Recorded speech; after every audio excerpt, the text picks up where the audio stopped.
Hello everybody, welcome to the third episode of Former Greats with me, Connor, as your host. Today we're going to be talking about the company FilmDistrict. As the name suggests, FilmDistrict was a film distributor and producer from 2010 to 2014. It helped produce and distribute some of the films you may have seen, such as Insidious, Drive, and Olympus Has Fallen. But before we get into all of that, we have to go back to 2010 when Peter Schlesel first decided to get into the film distribution business. In 2010, Peter Schlesel decided to create an independent movie distribution company with the backing of Graham King and Tim Headington. To give you a little background of these influential people, Schlesel is a film producer, which was previously a Sony executive. Graham King is the president and CEO of GK Films, which was previously known as Initial Entertainment Group. Tim Headington is the CEO of Headington Oil, is a film producer, and is a real estate developer. After some searching, the three brought in film producer Bob Burney to become the president of theatrical distribution for the new distribution company. After negotiations with major film companies, FilmDistrict was founded on August 31st, 2010.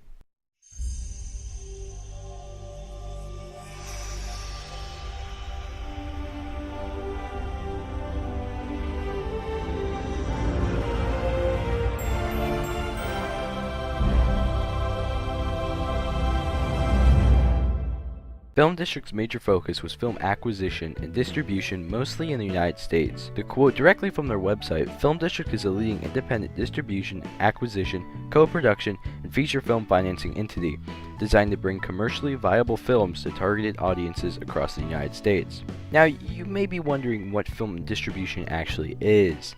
Well, it's kinda in the name. Film distribution is the process of making a movie available to an audience. It usually involves creating a marketing strategy and deciding how the movie is viewed, whether it is shown in a theater, streamed online, etc. FilmDistrict's goal was to distribute about 6 to 8 films a year.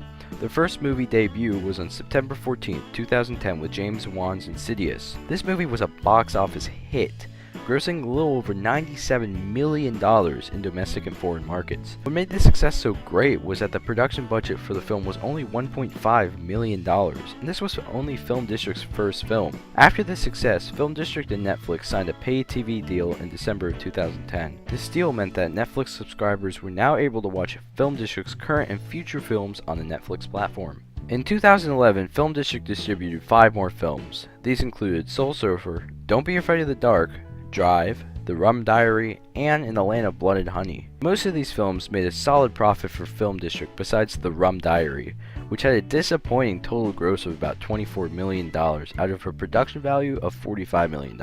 Though overall, 2011 was a pretty good year for FilmDistrict. 2012 marked a big year for FilmDistrict. The company was rebuilding its distribution team, which meant bringing in new people. They hired Christine Birch as president of marketing, Jim Orr as president of distribution, Tracy Pollard as senior vice president of creative advertising, Brad Goldberg as senior vice president of media, Anna Baxter as senior vice president of digital marketing, and Alyssa Greer as senior vice president of publicity. They also promoted Adrian Alperovich from President of Acquisitions and Operations to COO. FilmDistrict also signed a distribution deal with Open Road Films that allowed Open Road to distribute 3 of FilmDistrict's upcoming movies. The deal was never fulfilled, having FilmDistrict only have 2 films go through Open Road before FilmDistrict closed their doors. These 2 films that were released through Open Road were Lockout and Red Dawn, both released in 2012. They also released 3 other films that year, Safety Not Guaranteed, Looper, and Playing for Keeps. Red Dawn was the only loss for FilmDistrict that year, making only a little over $44 million back from its original $65 million budget. In April of 2013, FilmDistrict announced the launch of High Top Releasing, a company that deals mostly with independent films and producers. High Top Releasing distributed 2 films that year, The Ultimate Life on September 6th and I'm in Love with the Church Girl on October 4th. FilmDistrict also released 6 films that year, the only year they were able to meet their goal of releasing 6 to 8 films a year. These films include Parker, Dead Man Down, Olympus Has Fallen, Evil Dead, Insidious Chapter 2, and Oldboy. These films all did pretty well in the box office, with the exception of Oldboy. Oldboy absolutely flunked at the box office, making fewer than $5 million from a production budget of $30 million. This failure came after the announcement that FilmDistrict would be shutting down. The announcement came on October 2nd when the news came out that Peter Schlegel would be replacing James Schamus as CEO of Focus Features, FilmDistrict's parent company, in January 2014. This announcement shut down FilmDistrict as a distributor, and all future FilmDistrict movies were moved to Focus Features. The last two movies FilmDistrict distributed after this announcement were Oldboy on November 27, 2013, and Pompeii on February 21, 2014. I already told you about the failure of Oldboy, but Pompeii did okay. While it was kind of a box office bomb in the United States, the foreign box office gross made up for it. It made up its budget of $100 million with a total gross of about $118 million. After this last picture, FilmDistrict was shut down and dissolved into Focus Features. What happened after FilmDistrict?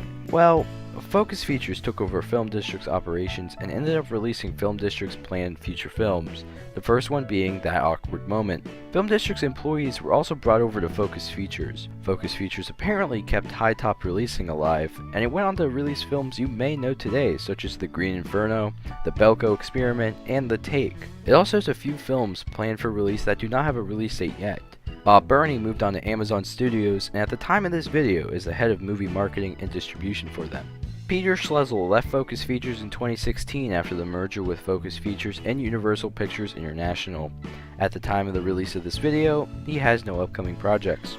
Overall, FilmDistrict was just another film distributor that was given the axe in the forever competitive film industry. It had a few hit titles and a few box office bombs to go along with it. That's going to do it for this episode of Former Greats. If you have any suggestions for what we should showcase in our next episode, leave it down in the comments. As you know, I'm Connor, and I hope to see you in the next episode. If you've had one of those topsy-turvy days, relax and have a Budweiser.